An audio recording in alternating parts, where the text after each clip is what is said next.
The San Francisco 49ers are entering a pivotal moment as tight and George Kittle battles back from a torn Achilles, raising the stakes for the upcoming season opener against the Los Angeles Rams in Melbourne, Australia. Fans, where are you watching from? Leave your thoughts in the comments. This is a critical time for our team, and we want to hear your opinions.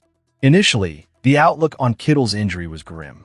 A torn Achilles is no small hurdle, and there were concerns that it could keep him sidelined for a significant chunk of the 2026 NFL season. However, recent developments have sparked a glimmer of hope that Kittle might be able to lace up his cleats and take the field when the 49ers kick off their season. The team knows how important Kittle is, not just as a player, but as a leader in the locker room and on the field. The 49ers are set to make history with the NFL's first regular season game in Australia. But this ambitious undertaking comes with its own set of challenges. Traveling over 7,800 miles is no small feat, and it raises questions about the team's readiness and stamina.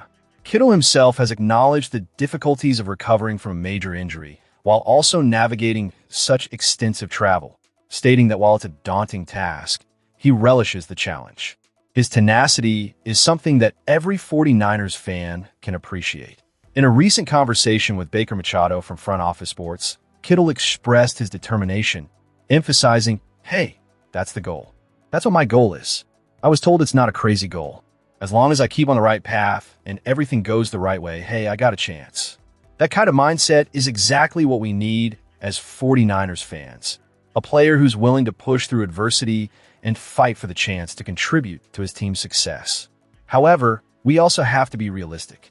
Kittle understands the intricacies involved with a 15-hour flight and a game that comes just days before what would traditionally be the opener. He added, "It might make it a little bit difficult, sure, but who doesn't like a challenge?" This attitude is something we should all rally behind, but doesn't erase the uncertainty surrounding his availability. The organization has expressed mixed feelings about this international matchup, with Kittle noting, "At least if we started the season off at home and I didn't have to hop on a plane for 15 hours, it might be different." He is acutely aware of the physical toll such travel can take, especially for a player recovering from serious injury. As it stands, Kittle's participation in Week 1 remains up in the air. He's been told by various sources that he might not return until the middle of the season, but he remains defiant in his goals. "Everybody keeps telling me I won't be back until week 6, 7, or 8, and I'll be like, you guys believe whatever you want to believe. My goal is to be back there as early as possible." This speaks volumes about his competitive spirit and dedication to the team. While the 49ers are preparing for a historic game, the prospect of Kittle being on the field would undoubtedly elevate the team's chances of starting the season on a high note. His skill set and experience can make a world of difference, especially against a division rival like the Rams. Every 49ers supporter knows what Kittle brings to the table, and his absence would be a significant blow. Moving forward, the organization must keep a close eye on Kittle's recovery and readiness. The last thing we want is for him to rush back and risk further injury. The 49ers need to ensure they have a fully healthy squad as they embark on this ambitious international venture. The stakes are high, both for the team and for Kittle himself, who is eager to prove that he can overcome this challenge. As we transition into our next segment, let's continue to keep our fingers crossed for Kittle and the entire 49ers organization as they prepare for what promises to be an unforgettable season opener. As we delve deeper into the San Francisco 49ers preparations for the upcoming season, there's an undeniable excitement brewing in the Bay Area. After making it to the divisional round last year, the team has proven its resilience, navigating through a relentless wave of injuries on both offense and defense. This is a franchise that has shown it can make the playoffs, even in tough circumstances, and now they're poised to build on that momentum heading into 2026. The offseason has been pivotal for the 49ers, who have successfully addressed many of their pressing needs during free agency. While the roster isn't perfect, quarterback Brock Purdy emphatically shared his vision for the coming season at the annual Dwight Clark Legacy event. "Obviously, we have what it takes to go all the way and win it. That's when we're at full strength and good to go," he stated, offering a bold declaration of confidence in the team's potential. However, Purdy was quick to temper expectations, reminding fans that even with a fully healthy squad, success is never guaranteed. That's the cool thing about the guys we have in the locker room and organization. No one just sits there and says, oh, look at our roster and how beautiful it looks.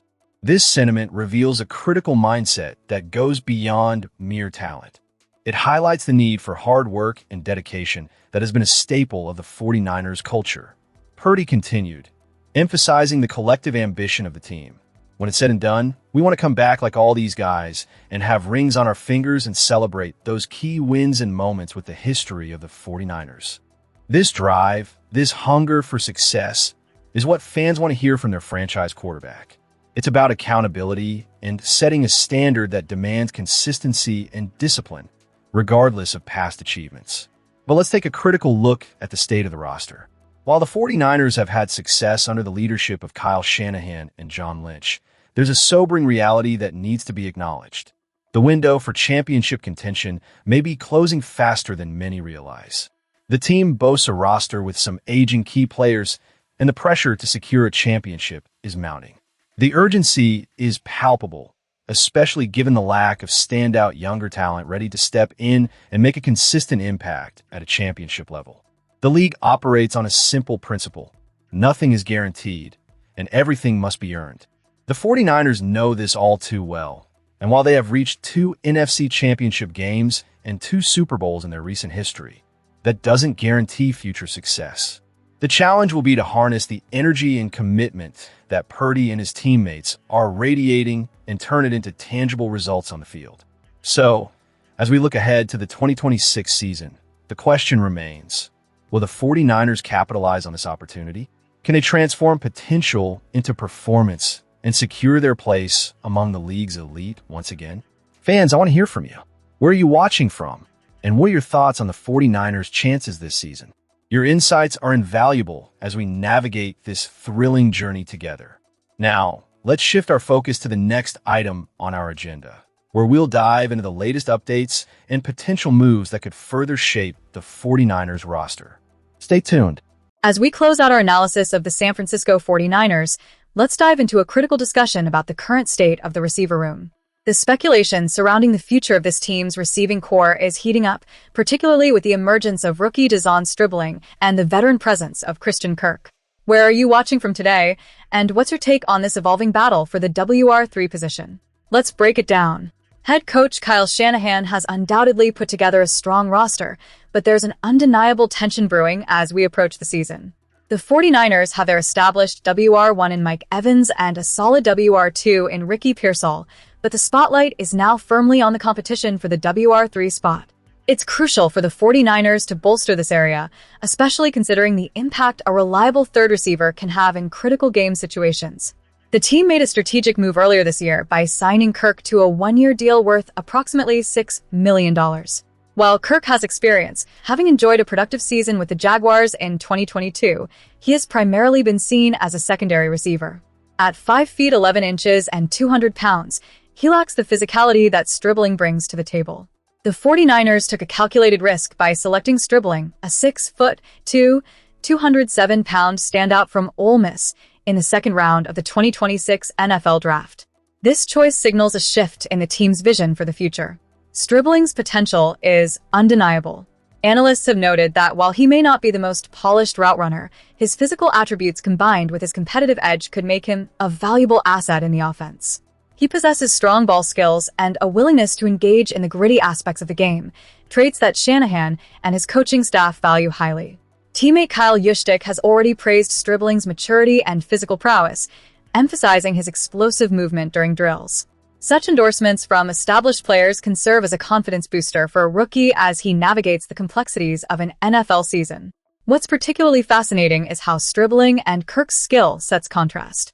Whereas Kirk has had a solid career, his stature and style may not match what Shanahan envisions for a dynamic offense. Stribling, on the other hand, has the potential to dominate with his size and speed, which is critical in a league increasingly leaning towards bigger, faster receivers. Quarterback Brock Purdy has also expressed excitement about Stribling's raw talent, suggesting that with continued development, he could quickly become a game-changer for the 49ers. As we look ahead, the competition between Kirk and Stribling is one to watch closely. Early indications suggest that Stribling is trending toward securing that WR3 spot, but the team will need to evaluate his progress through training camp and preseason games. Will he make the necessary adjustments to outshine the veteran and solidify his place in the lineup? The anticipation surrounding this battle not only reflects the 49ers' commitment to building a competitive roster, but also highlights the expectations fans have for the upcoming season. As we wrap up this segment, it's clear that the decisions made in the coming weeks will be crucial for the team's success. The dynamics within the receiver room could play an influential role in how far the 49ers go in 2026. So, what do you think? Can Stribling edge out Kirk for that coveted starting position? Or will Kirk's experience keep him in the mix? We want to hear your thoughts. Comment below on where you're tuning in from and your opinions about the 49ers receiving core. Also, don't forget to subscribe for more in-depth analysis and updates on our beloved team. The excitement is building, and the 49ers are gearing up for what promises to be an exhilarating season.